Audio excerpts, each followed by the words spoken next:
देखिए भाई, आज का वीडियो शुरू करने के पहले एक बहुत बड़ा डिस्क्लेमर देना जरूरी है। आज जो मैं आपको महुआ मोइत्रा जी का वीडियो दिखाने जा रहा हूँ, ये बहुत खतरनाक वीडियो है। इस वीडियो को देखते समय श्याम शर्मा शो ने एक राइटर ऑलरेडी खो दिया है, बाकी राइटर बीमार पड़े हैं, जिनको सोनू सूद जी फिलहाल उनके घर पहुंचा रहे हैं। तो प्लीज, अगर आपने अपने क्रिंज प्रोटेक्शन ग्लासेस नहीं पहन रखे हैं तो इस वीडियो को ना देखें। लेकिन अगर आप तैयार हैं तो आइए शुरू करते हैं।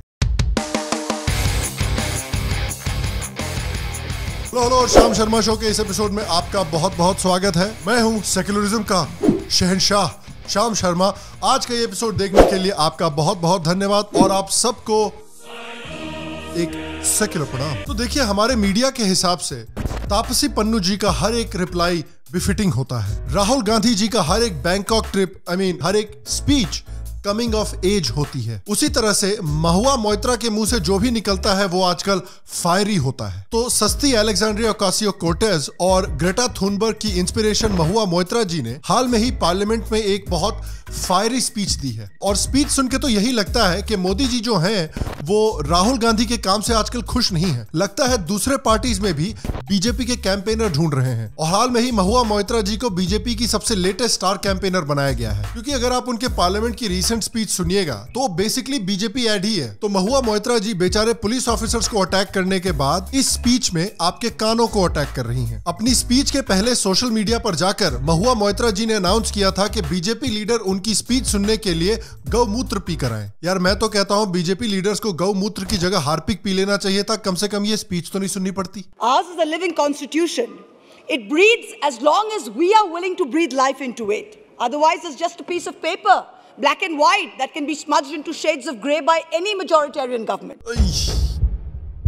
नहीं, पानी की जरूरत नहीं है।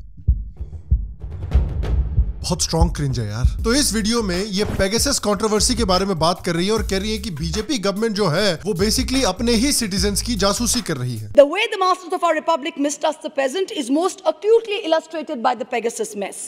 The government stands accused of having spent taxpayers' money to buy technology to spy on its own citizens. तो एक तरफ तो ये अपने ही सिटीजन्स के ऊपर जासूसी करने की कंप्लेन कर रही हैं, लेकिन दूसरी तरफ महुआ मोइत्रा जी के सबसे बड़े इंस्पिरेशन है Robert Kennedy. Robert F. Kennedy in the 1960s had warned of such hateful forces. Kennedy tells us that people who want to stop history in its tracks mistrust the present. Robert Kennedy, अगर आपको पता ना हो तो एक US politician थे और America के अटॉर्नी जनरल हुआ करते थे। और उन्होंने गवर्नमेंट की मदद लेकर अमेरिका के सिटीजन्स के ऊपर उसी तरह से जासूसी की थी जिस तरह से आज चाइना करता है। रॉबर्ट कैनेडी ने अराउंड 600 वायर टैप्स अलग अलग लोगों के ऊपर करवाए थे। यहाँ तक कि महान civil rights activist Martin Luther King Junior के ऊपर भी FBI का इस्तेमाल करके रॉबर्ट कैनेडी ने जासूसी करवाई थी। रॉबर्ट कैनेडी के बायोग्राफर एवन टॉमस ने कहा है कि उन्होंने वायर टैपिंग का ना कोई रिकॉर्ड रखा, ना कोई टाइम लिमिट रखा था। यानी किसी को नहीं पता कि ये वायर टैपिंग कितनी लीगल थी, कितनी इलीगल थी। तो मतलब फ्रीडम के नाम पर रॉबर्ट कैनेडी को अपना इंस्पिरेशन मांगना तो बेसिकली वही बात हुई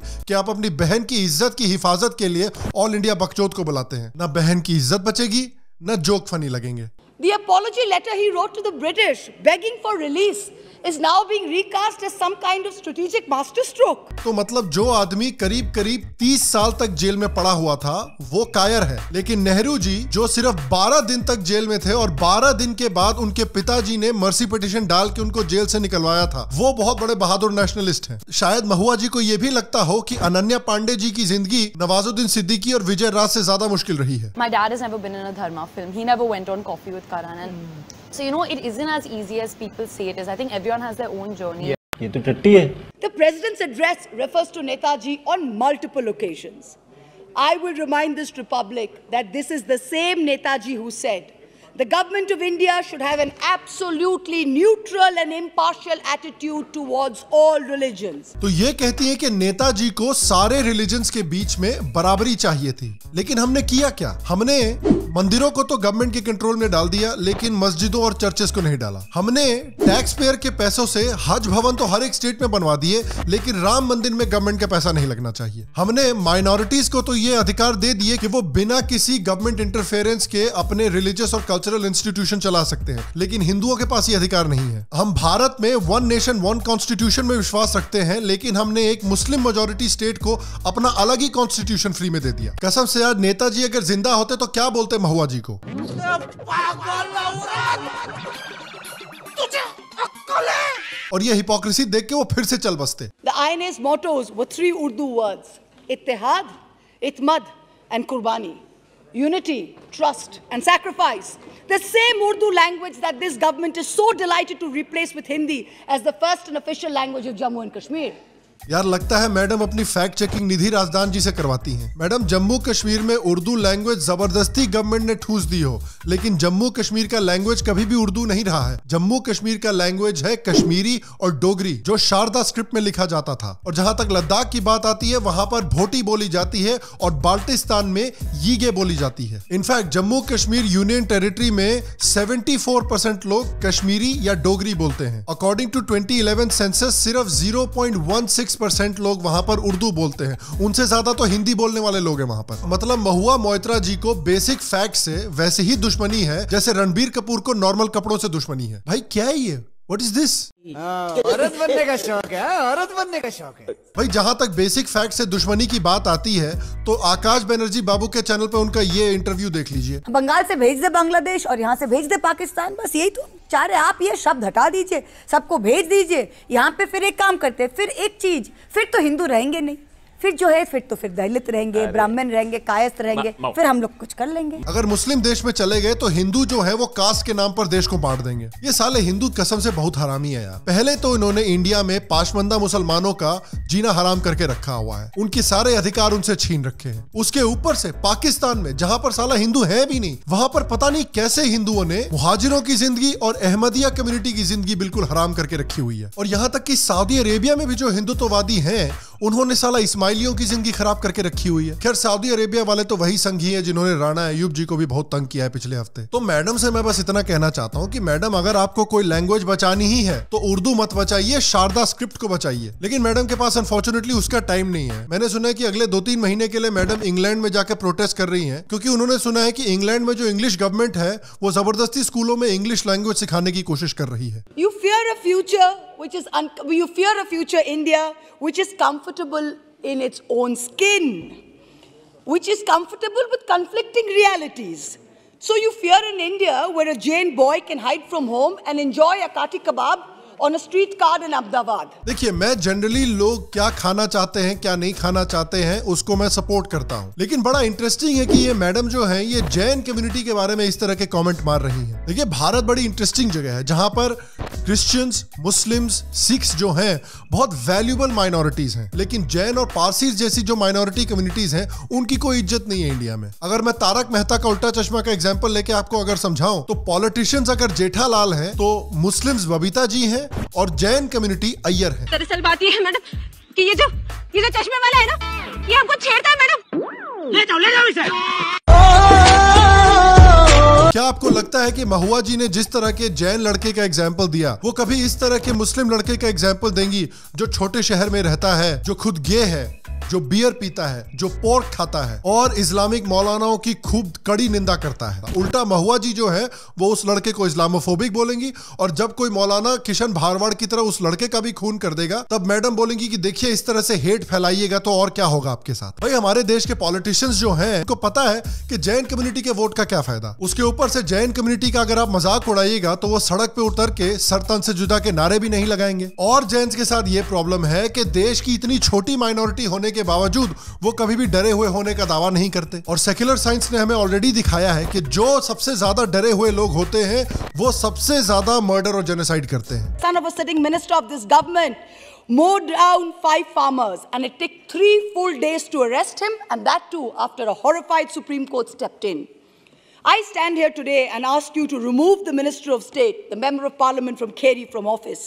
Every minute that he continues in his chair is an affront to not only democracy, but to the very decency and self-respect of our polity. देखिए, पॉइंट अच्छा है मैडम, लेकिन आपके मुंह से सही नहीं लगता, क्योंकि जिस समय पर बंगाल इलेक्शन के समय और बंगाल इलेक्शन के बाद बीजेपी वर्कर्स का कत्लेआम किया जा रहा था, उस समय आप आकाश बनर्जी के चैनल पर जाकर एक्टिंग खेल रही थी। जिस समय टीएमसी के कार्यकर्ता औरतों के साथ बलात्कार कर रहे थे, उस समय आप भारत के कामदेव के साथ फोटो खिंचवा रही थी। You mistrust comedian Munawar Farooqi before a joke he's even yet to crack. क्या बात करती हैं मैडम। पंकज जी, म्यूजिक। वाह क्या सीन है, वाह क्या सीन है, वाह क्या सीन है। जनता को आप मूर्ख समझना बंद कर दीजिए। इस प्रकार की बचकाना बातें किसी के गले नहीं उतरती, लोग मजाक उड़ाते हैं। An old man in my home of Karimpur, Nadia, told me last year, माँ, एटा तुम्हारे नीति लड़ाई। क्या बोला तूने? अरे क्या कर रही है मैडम यार, पार्लियामेंट में है यार, थोड़ा मर्यादा का ध्यान रखा करो यार। Muslims today are denied houses on rent, accused of being spreaders of COVID in India, economically boycotted. अरे मैडम, अगर ये लोग जो हलाल का पैसा कमाते हैं वो लोग उस हलाल के पैसे से खूनियों की लीगल फीस भरना बंद कर देंगे तो लोग इनका इकोनॉमिक बॉयकॉट करना भी बंद कर देंगे। सावियो रोड्रिगेज ने एक आर्टिकल लिखा था जिसमें अमेरिका की एक हलाल सर्टिफिकेशन एजेंसी है, उनके ऊपर आरोप लगाया गया था कि वो हमास को और अलकायदा जैसे ऑर्गेनाइजेशंस को पैसे भेजते हैं। तो इनको इकोनॉमिक बॉयकॉट ना करे तो और क्या करे मैडम। फिर से मैं आपको तारक मेहता का एग्जाम्पल देता हूँ। फर्ज कीजिए कि आप अय्यर हैं और आपको पता है कि जेठालाल और आजकल तो साला उसका बेटा भी सबसे पहले मौका मिलते ही आपकी बीवी पर लाइन मारेंगे, तो आप उनकी दुकान से जाकर सामान थोड़ी खरीदोगे यार। और कमाल की बात तो यह है कि मैडम ने एक बिजी पार्लियामेंट सेशन में ऑलमोस्ट 15 मिनट की स्पीच दी, लेकिन अपनी स्पीच खत्म भी नहीं करना चाहती हैं और दूसरों को बोलने भी नहीं देना चाहती हैं। अरे और का भी ध्यान रखिए। नहीं, नो चलिए बोला जाए, बोलिए। I am. How can I speak when they are speaking like this? After that only you just call me. Otherwise my time will go. मैं आपको 4 मिनट ज्यादा दी हूँ। और उल्टा कंप्लेन कर रही है कि उनको बोलने नहीं दिया जा रहा। Member of Parliament who has been allotted 13 minutes by no less than the Honourable Speaker, that I am cut off before I can finish. That's why I'm having to stand outside and complete my speech. और जब उनसे पूछा गया कि अच्छा madam आप बोलना क्या चाहती हैं, तो उन्होंने ये कहा, पानी नहीं मिलता, सारी रात पानी के लिए परेशान, सर में दर्द हो गया है। ये देखो मेरी हालत कमजोर हो गई। मैं अब बताओ मैं क्या करूं, कैसे इस मुल्क में रहे। ये बच्चा मेरा पोता, इसकी गान धोने के लिए पानी नहीं है। चड्डियों से कपड़ों से मैं पोंछती हूँ।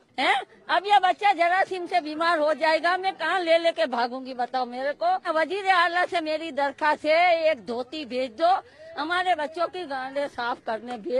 देखिए बात यह है कि ये मैडम जो है ना, ये अपने आप को तृणमूल कांग्रेस को बीजेपी और मोदी का प्राइम नेशनल चैलेंजर यानी ऑपोजिशन दिखाना चाहती हैं। और हमारे देश के जो सेक्युलर इंटेलेक्चुअल टाइप के लोग हैं वो ऑब्वियसली इनको सपोर्ट करेंगे क्योंकि मैडम इंग्लिश ठीक ठाक बोल लेती हैं और स्पीचेस इस तरह की देती हैं कि साउथ दिल्ली की अंकिता से इंस्टाग्राम पे लाइक भी मिल जाएगा। लेकिन तकलीफ ये है कि ये मैडम बीजेपी की ऑपोजिशन उसी तरह से है जिस तरह से ये भाई साहब इंग्लिश के एक्सपर्ट हैं। मैं अपनी बाप की मौत का बदला लेने आया हूँ। Today I you my father of the death of the change commit. आज मैं तुमसे अपने बाप का बदला लेने आया हूँ। सच्चाई ये है कि ये मैडम और इनकी पार्टी बंगाल के बाहर, साउथ दिल्ली के बाहर और साउथ बॉम्बे के बाहर ठीक तरीके से बीजेपी का ऑपोजिशन नहीं बन पाएंगी। अगर आप जानना चाहते हैं कि कौन सही मायने में बीजेपी का नेशनल ऑपोजिशन बन सकता है तो मैं आपको बताता हूं। अगर पंजाब इलेक्शन को आम आदमी पार्टी जीत लेती है तो आम आदमी पार्टी बेसिकली बीजेपी की नेशनल ऑपोजिशन बनने वाली है। कांग्रेस पार्टी और तृणमूल कांग्रेस जैसी पार्टीज भले ही लोकल इलेक्शन 1-2 जीत लेती हों, लेकिन नेशनल लेवल पे उनको सक्सेस नहीं मिल पाएगा क्योंकि वो आज बदले हुए इंडिया में पुराना इंडिया बेच रही हैं। जिस समय पर 5G मोबाइल फोन बेचे जा रहे हैं उस समय पर ये लोग लैंडलाइन बेच रहे हैं। भैया इंडिया बदल रहा है। इंडिया के लोग जो हैं वो एक सिविलाइजेशनल स्टेट चाहते हैं जो सेक्युलर हो लेकिन कल्चरली अपने धार्मिक सिविलाइजेशन से पूरी तरह से जुड़ा हुआ हो। और आपको ये बात अच्छी लगे या ना लगे, आम आदमी पार्टी इस बात को समझती है। याद कीजिए कि जब आर्टिकल 370 हटा था तो बीजेपी के बाद सबसे पहले आम आदमी पार्टी ने आर्टिकल 370 के हटने को सपोर्ट किया था। जब राम मंदिर का डिसीजन आया था तो बीजेपी के बाद सबसे पहले आम आदमी पार्टी ने इस डिसीजन को सपोर्ट किया था। आप देखिए कि आजकल किस तरह से मनीष सिसोदिया दुनिया के सबसे बड़े राम भक्त हैं और अरविंद केजरीवाल जी मीडिया के सामने हनुमान चालीसा पढ़ते रहते हैं। और हाँ, मुझे पता है कि आज भी आम आदमी पार्टी माइनॉरिटी अपीसमेंट कर रही है। आज भी ये लोग पंजाब में खालिस्तानियों से सपोर्ट लेते हैं और दिल्ली में इस्लामिस्टों से सपोर्ट लेते हैं। देखिए बात यह है कि इनकी आइडियोलॉजी नहीं बदली है लेकिन ये पॉलिटिकल गेम को बाकी पॉलिटिकल पार्टी से बेहतर तरीके से समझते हैं। ये जानते हैं कि भारत जो है वो हिंदुत्व को एक्सेप्ट कर रहा है, इसीलिए ये भी हिंदुत्व को एक्सेप्ट करने का ड्रामा करेंगे। जब तक बीजेपी को हिंदुत्व के ऊपर वोट्स मिलते रहेंगे तब तक आम आदमी पार्टी भी हिंदुत्व का गेम खेलती रहेगी। बाकी मैं आपसे पूछना चाहता हूं कि आपको ये वीडियो कैसा लगा। महुआ मोइत्रा जी का आपका फेवरेट स्पीच कौन सा है और इस स्पीच में महुआ मोइत्रा जी का फेवरेट आपका सेगमेंट कौन सा था, नीचे कमेंट सेक्शन में मुझे जरूर बताएं।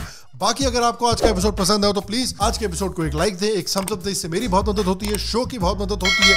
नीचे कमेंट सेक्शन में कमेंट भी करें। अगर आप शाम शर्मा शो को सपोर्ट करना चाहते हैं तो सब्सक्राइब करें, बेल आइकॉन को जरूर दबाएं। हाल में ही मैंने अमेरिकन डायस्पोरा और अमेरिकन पॉलिटिक्स के बारे में एक पेट्रियन पॉडकास्ट किया है। अगर आप उसको सुनना चाहते हैं तो अभी के अभी पेट्रियन के मेंबर बने और यूट्यूब के मेंबर बने और जाकर उस एपिसोड को सुने। बाकी मैं आपको अगले एपिसोड में मिलूंगा, तब तक स्वस्थ रहें, सुखी रहें, फिर मिलेंगे और आप सबको एक सेक्युलर प्रणाम।